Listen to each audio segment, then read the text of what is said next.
بسم اللہ الرحمن الرحیم۔ السلام علیکم ورحمۃ اللہ۔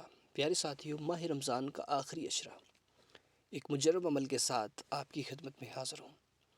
اپنے ہاتھوں کو اٹھائیے، دعا کیجیے، انشاءاللہ یہ عمل ایک دفعہ آپ ضرور کر لیجیے۔ بہت ہی خاص عمل ہے پیارے ساتھیوں، اس عمل سے بہت سارا فائدہ آپ کو ملے گا۔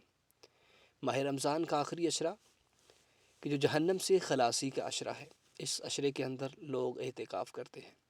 پیارے آقا صلی اللہ علیہ وسلم اپنی زندگی کے اندر ہر دفعہ اس آخری عشرے کا اعتکاف کیا کرتے تھے، کیونکہ اس کے اندر بہت ساری برکات ہیں۔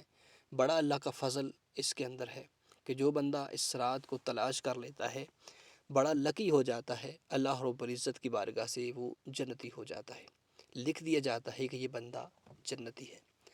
ماہ رمضان کی ہر گھڑی رحمتوں بری ہے، تو ماہ رمضان کے آخری عشرے کے اندر اس عمل کو کر لیجئے۔ انشاءاللہ مجرب عمل ہے، زندگی کے اندر کامیابی کا وظیفہ ہے کہ اگر آپ اپنی زندگی کے اندر کامیاب ہونا چاہتے ہیں تو اس عمل کو کر لیجئے۔ وقت نکالنا پڑتا ہے کامیابی کے لیے۔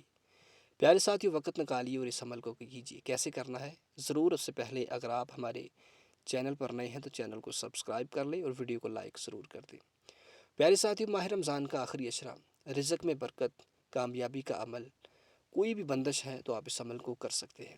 کرنا کیا ہے کہ آخری تاکراتوں کے اندر آپ نے کثرت کے ساتھ استغفار کرنا ہے اور کثرت کے ساتھ درود پاک پڑھنا ہے، اور ایک لمحہ 1 گھنٹہ نکال کر قبلہ کی جانب منہ کر کے درود پاک پڑھ لیں، اور اس کے بعد سورہ فاتحہ کی تلاوت کر لیں، اور اس کے بعد سورہ یاسین جو ہے 11 مرتبہ پڑھ لیجئے۔ سورہ یاسین پڑھ کے پھر 17 مرتبہ سورہ قدر کی تلاوت کیجیے، پھر درود پاک پڑھ لیں اور اللہ سے دعا کر لیں۔ انشاءاللہ جو بھی آپ اپنے رب سے مانگیں گے اللہ رب العزت آپ کو عطا فرمائیں گے۔